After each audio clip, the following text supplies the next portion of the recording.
Hi friends! The last time we read in our chapter book, The Wild Robot by Peter Brown, we had just learned, or our friend Roz, the robot, had just learned about camouflaging and changing her body to fit and so it looked like her surroundings. She had been doing lots of that. So now when we pick up with chapter 20, we are going to find out what else she's doing with her camouflage. Chapter 20. The Language of Animals. It started with the birds. They had always been skittish when the robot was near. They would stare and screech, then scatter. But now that Roz was camouflaged, she could secretly observe their normal behavior, right up and close. Roz noticed chickadees fluttering through the same flowers and singing the same song every morning. She noticed a lark who swooped down the same rock and sang the same song every afternoon.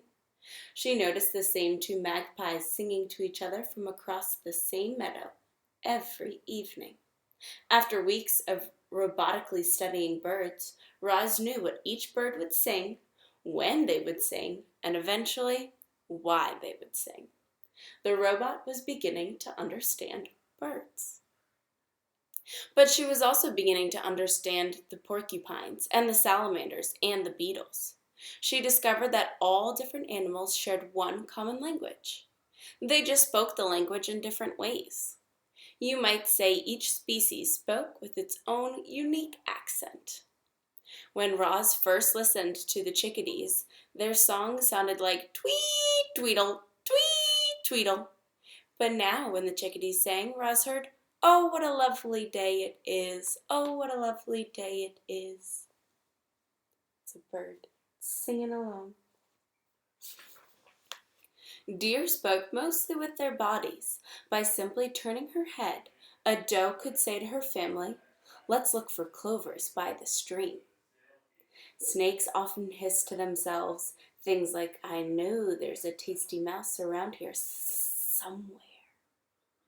Bees said very little. They used their wings to buzz a few simple words, like nectar and sun and hive. Frogs spent much of their time searching for each other.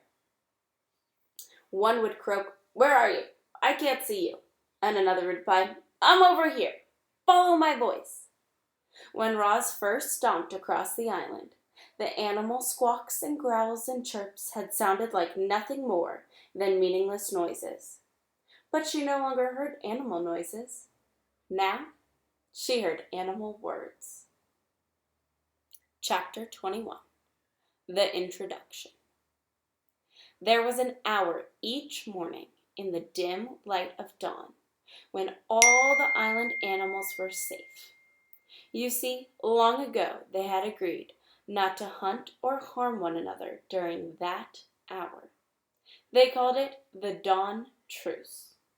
Most mornings, the island residents would gather in the great meadow and spend an hour chatting with friends.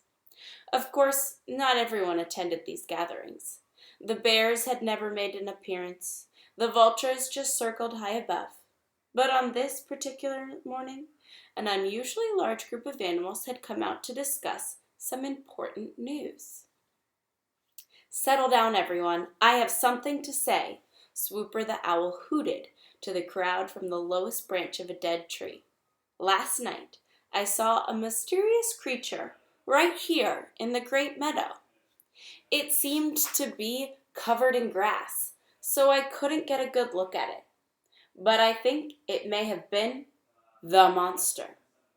Looks of concern swept over the crowd. "What was the creature doing?" said Dart the weasel. "It was speaking," said Swooper. "It kept repeating the same words over and over again. But each time it sounded a little different. At first it sounded like a cricket. Then it sounded like a raccoon. And then it sounded like an owl." "What was it saying?" said Didgedown the groundhog. "I could be mistaken," said Swooper, "but I think it was saying, 'Hello, my name is Roz.'" The crowd began to chatter. "Just where was this creature?" said Fink the fox. Everyone turned as the owl slowly pointed his wing to a grassy lump in the meadow. It was a rather ordinary-looking grassy lump until it began to move. As you probably guessed, that grassy lump was Roz. She had been there the whole time, camouflaged, watching, listening, and with all the animals looking at her, she decided to introduce herself. The crowd stared in disbelief as the grassy lump started shaking and bulging upward and crumbling apart. There was the robot. Using her body and voice, the robot spoke to the animals in their own language. "Hello, my name is Roz." The crowd gasped. Swooper fluttered up from his branch and screeched, "It's the monster!" "I'm not a monster," said Roz. "I'm a robot." A flock of sparrows suddenly took off. "Leave us alone," squeaked Dart as he crouched low in the grass. "Return to whatever horrible place you've come from." "I've come from here," said Roz. "I've spent my whole life on this island." "Why haven't you spoken to us sooner?" screeched the owl from higher up in the tree. "I did not know the animal language until now," said the robot. Crown Point, the buck, had heard enough. He slipped into the forest with his family. "So what do you want from us?" growled Fink. "I have observed that different animals have different ways of surviving," said the robot. "I would like each of you to teach me your survival techniques." "I'm not going to help you," screeched the owl from the very top of the tree. "You seem so unnatural." "The monster is just waiting to gobble us up," shrieked Dig Down, and the groundhog disappeared into a hole. "I will not gobble anyone up," said Roz. "I have no need for food." "You don't need food?" Fink relaxed a bit. "Well, I need food, and lots of it. Why don't you make yourself useful and find me some food?" "What would you like me to do?" said Roz. "Can you hunt?" The fox smiled at the hare on the far side of the gathering. "It's almost time for breakfast." "I cannot hunt, but I can gather berries." The fox smile disappeared. "Berries? I'm hungry for meat, not berries." "Good luck to you, Roz. You're gonna need it." And the fox trotted away. Roz looked up at the tree, but the owl had gone. And when the robot looked down again, she realized everyone else had gone too. Chapter 22. The New Word. A new word was spreading across the island. The word was Roz. Everyone was talking about the robot, and they wanted nothing to do with her. I don't think I'll ever feel comfortable knowing that Roz is on the prowl.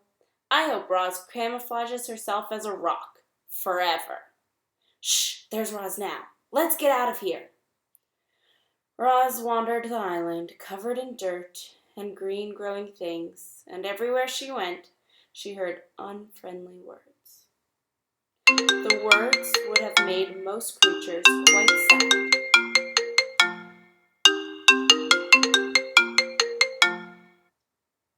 The words would have made most creatures quite sad. But as you know, robots don't feel emotions. And in these moments, that was probably for the best. All right, we're going to end right there. Roz is all alone and she doesn't have many friends. That is how we leave our poor